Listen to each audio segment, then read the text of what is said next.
Guys, welcome back to Medical Coding with Blue. Today's episode is all about medical coding job recruiters, school recruiters, what you should know.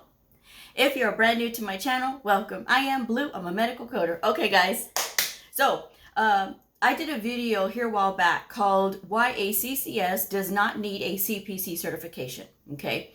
Now, if you don't know, because I've said it 5711 times already, the CCS is the gold standard of medical coding credentials because this says you have mastered inpatient coding and outpatient coding. Whereas the CPC says that you know outpatient coding.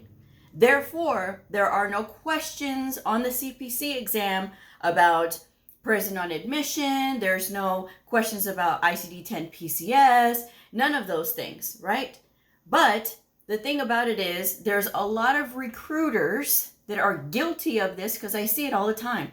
Oh, well, you have to be certified through both associations so that you'll have more opportunities out there and there will be more people that will want to hire you. This is false. False with a capital F, okay? I'm going to read this comment that sparked today's episode and then we're going to get into it. So, here we go. All right, so the comment says, I just saw on a group, and y'all know how I feel about that. I just saw on a group, a recruiter said that having a CCS is great, but she loves when people have both, the CCS and the CPC. I got so confused. Confused is my new pet peeve word because everybody is confused. Let's clear a few things up. They said, I chose the CCA because I want to be able to do both. And inpatient sounds more appealing to me, probably because there's no evaluation and management when it comes to the inpatient side. However, there are different things when it comes to outpatient versus inpatient. Even though inpatient, like when you're coding for the facility, right, ICD-10 PCS, you don't have to code for evaluation and management. There's all the other things, like you have to get the sequencing especially right. So that you can get them in the right DRG group and all that other stuff. So there's a lot of things that people don't think about, but they think, oh, I don't have to deal with evaluation and management, which may or may not be the case with this person. However, I'm just saying each side has its own little cactus. So we'll say that. So what I said was this, and I want everybody to hear this, including any recruiters that may be watching, because yes, I am watching you right back. So I said a recruiter often does not have any experience actually coding, right? Their job is to recruit. She is just saying this because she thinks it makes her look better to present candidates who have multiple credentials. Stop listening to recruiters because they are meant to sell. I'm actually a medical coder with experience who had the CCA, and you're doing the right thing. Just keep at it. Good luck. Here's the thing, guys. The bad thing about it is a lot of these recruiters out here are really kind of, not only are they playing with your career when they're telling you, oh, you got to get all these credentials and, you can't just have one. You need to have multiple so that when you're applying for these jobs that they'll want to hire you. They're playing with your financials, right? Why? Because of the simple fact that they're not telling you that you have to come up with even more CEUs, continuing education units, to manage those multiple credentials, okay?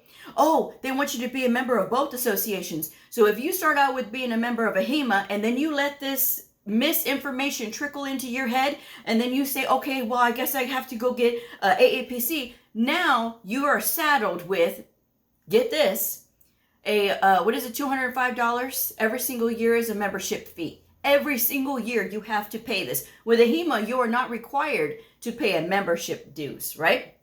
But with AAPC, you are. So that's $205 per year, 36 continuing education units for one certification. With a HEMA, for one medical coding certification, CCS, CCA, or CCSP, it is 20 for just one.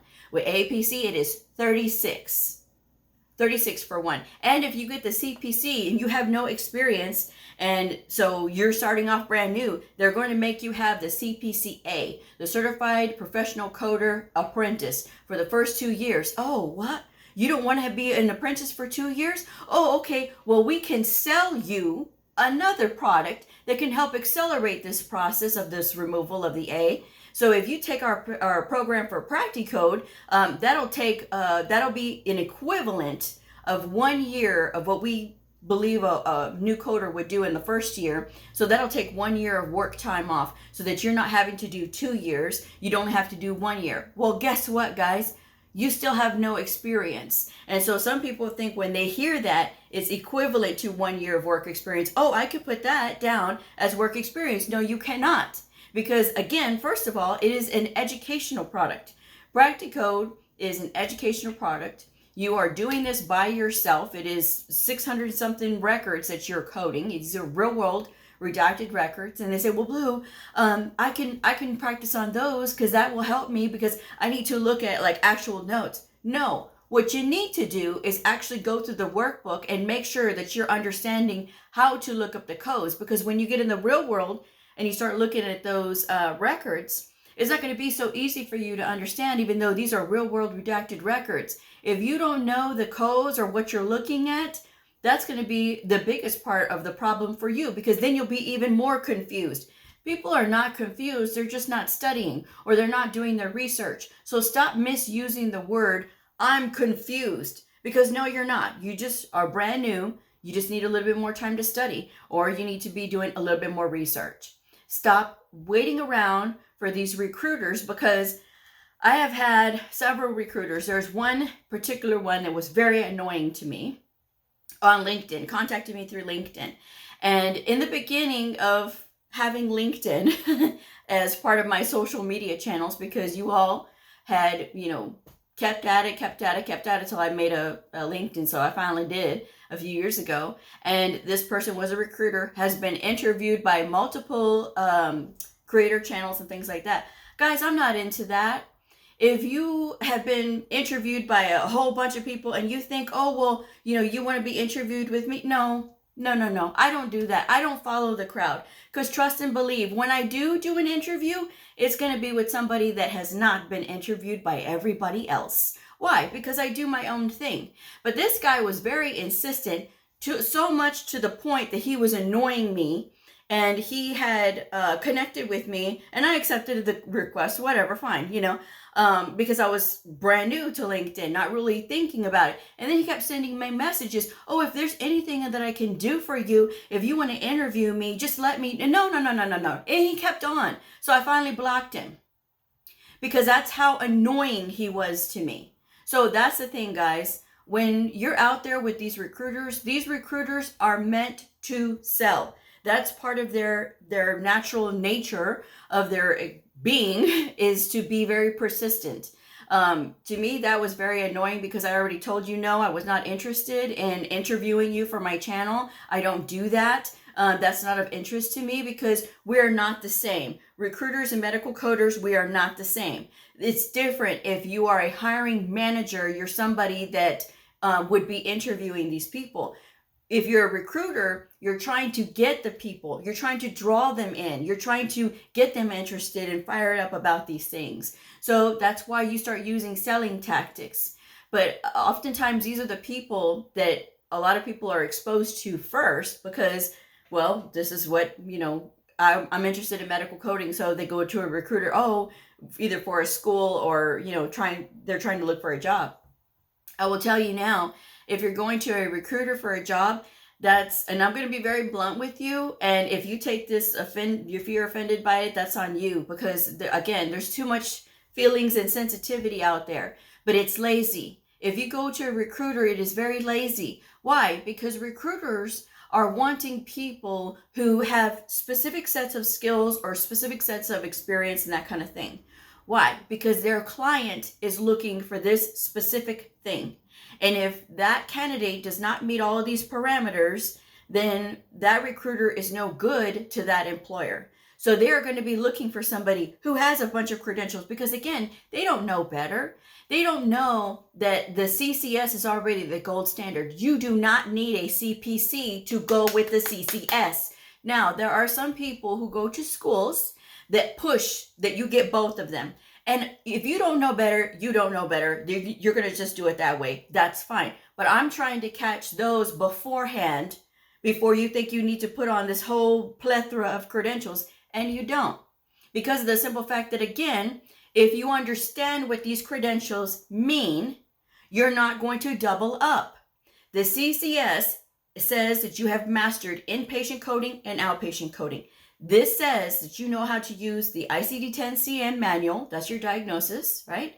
Your CPT manual, the current procedural terminology, and that is all of the outpatient procedures and evaluation and management, that you know how to do that, and that you know how to get the codes in ICD-10 PCS. Now, ICD-10 PCS is a little bit different because they have you build the codes. You have to build the codes because it is based on, of course, the documentation and what the approach was and what the intent was of the procedure and that kind of thing. So there's different characters for different things, and it's a little bit more, you have to be a little bit more involved.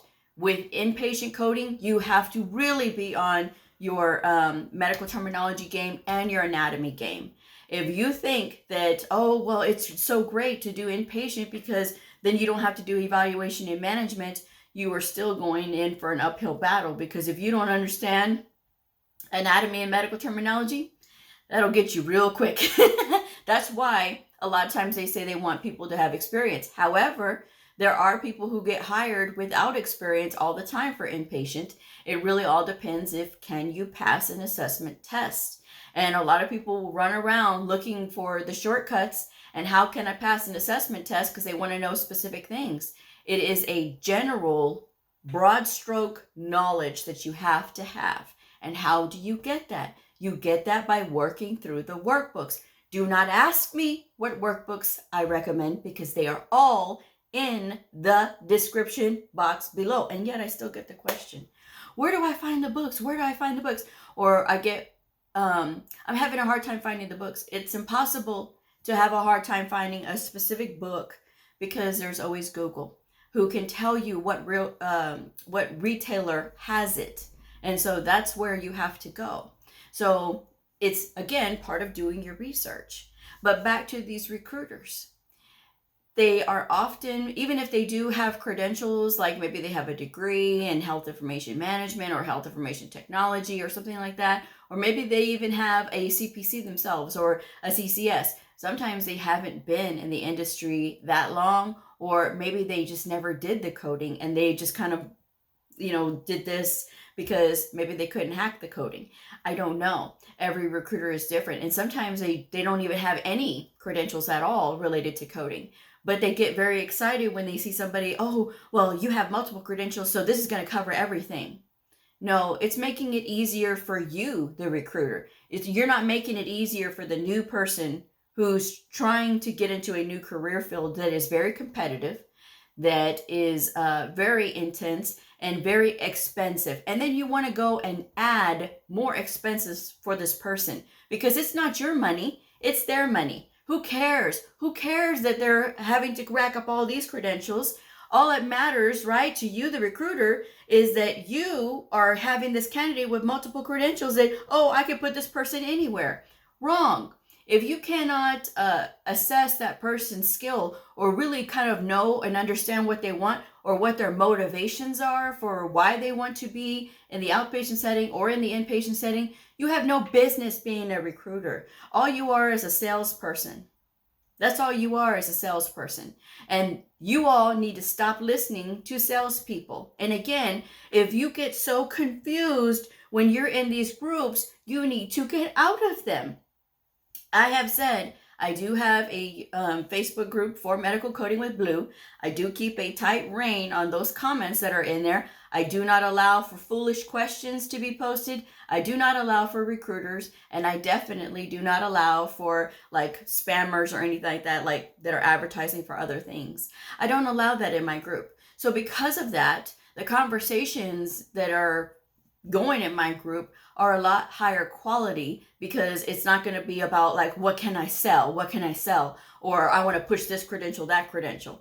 Because again, when we look at the credentials and what they mean and what is included on these tests, and even you as a new person, you can still do your research and see, okay, well, if this test is testing me, because they have all the domains, it's not a secret what's on those tests, what subjects are covered on those tests. If I look at these domains and I look at this other association and I see, okay, yeah, these are testing me on the same book and it's testing me on the same thing like reimbursement and HIPAA and OIG and all these other things. So maybe I just need to pick one. Yes, you need to pick one. That's all you need to pick. And again, making yourself have to pay out more money because you think that it's going to make you a lot quicker to hire is wrong. There's many reasons why people don't get quickly hired. Sometimes it's because they have a terrible resume. They can't get past the resume part, right? So they don't make it past that. But let's just say that it is a good resume. Now you make it to where they start doing the background check. Sometimes people can't pass a background check for whatever reason, right? Maybe there's something in their past, that is not cleared up or whatever, or it's been too short of a time, or, whatever the case may be. And that has a lot to do with it because you can't have any violent things in your past, or you can't have had any theft. Those things are an automatic no-go because when you are working in an environment where you have protected health information, this is people's private information. And so they have to be able to know that the person is going to be trustworthy, that is going to have access to this information. So you got to think about that. And sometimes that's why people can't make it past. And that's why sometimes people can't get hired because they have a past. And sometimes they can't pass a tinkle test. I don't have to tell y'all what a tinkle test is. If you're a grown adult, you know what a tinkle test is. And if you cannot pass that because you're doing something that you're not supposed to be doing, whose fault is that? It doesn't matter why you do it. It doesn't matter because, again, if you want to work in this kind of environment with health information and around these doctors and things like that, they don't want somebody who can't pass a tinkle test. They don't want somebody who's going to be under the influence when they are coding, because you have to be of sound mind. If you can't do that, then they don't need you. Because again, there's so much money that is involved when it comes to health information. If we are not, as coders, if we are not selecting those correct codes, guess what happens? The provider loses out, the patient loses out, the facility loses out. So there's a lot of people with their hands in this pot that lose out, right? And because of this, you don't want to be that person responsible for that, okay? So that's another reason. But there's a lot of people who say, oh no, it's because I only do it on the weekend and blah, blah, blah. Nope. And if you're really serious about this, you'll make your decisions. You'll make your choices. Okay. So I'm just saying that. And you don't want to be a liability for an organization. You don't. Okay. So I'm just going to leave that there. But again, when you're listening to these recruiters, oftentimes they don't know. They don't have the experience. They don't have the background. So if you're trying to figure out who can you trust as far as like, oh, this recruiter, that recruiter, then you need to ask them, what is your experience with coding? Have you been a coder before? If they say, oh no, I just do this and blah, blah, blah, that's not the person that you need to ask. You don't have to be rude with them, but then you need to do your research and find out where can you find information directly from a medical coder or somebody in the health information field who can tell you without having a vested interest in whichever way you go. To me, I don't have a vested interest in whether you choose medical coding or not. Because to me, I have said it before, it's not for everybody. This is for a specific skill set and those who possess that specific skill set, ideally, which is knowing your medical terminology, your anatomy, your pathophysiology. And even though you have no medical background, your commitment to learning it and actually learning it is going to take you farther, right, than, just sitting here running around in circles, not really knowing what to do. So again, choose who you listen to very carefully. A recruiter is going to tell you things that are going to be in their best interest, not your best interest most of the time. Now, I will say that there are some good recruiters out there with schools, but it really all depends, because there's going to be some that will tell you, oh, you don't need this or you don't need that. And they're right on the money, and some will tell you, oh yeah, you got to get this credential, that credential. I have heard the horror stories, guys. I'm the one who hears them, about the person who was told that they needed to get 4 credentials so that they could get hired, and they went right along with it. Then they're crying to me 8 months later because they still can't find a job, and they have all these credentials, and they're panicking because they don't know how to maintain them all, because it's going to take more money to maintain these credentials. And for what?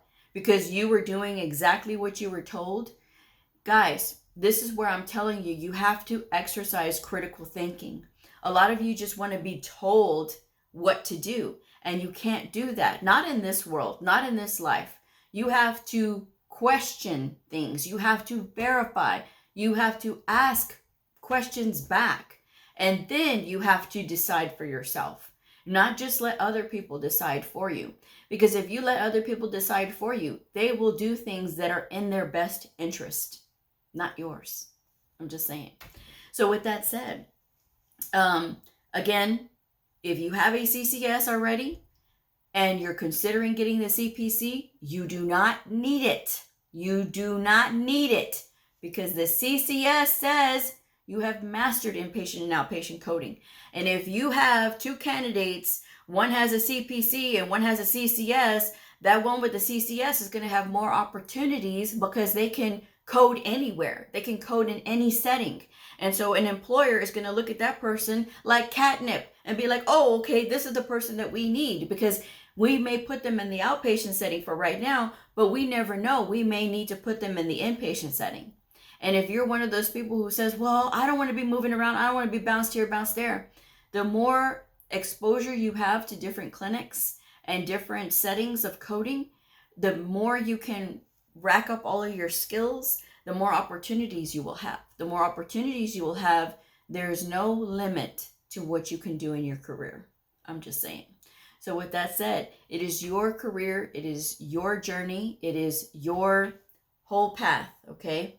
Start with 1. You only need 1 credential. Stop saying that you are confused. You are not confused. Stop putting that out into the universe, because you're not. All you need to do is do your research. You need to put things into Google. Ask Google.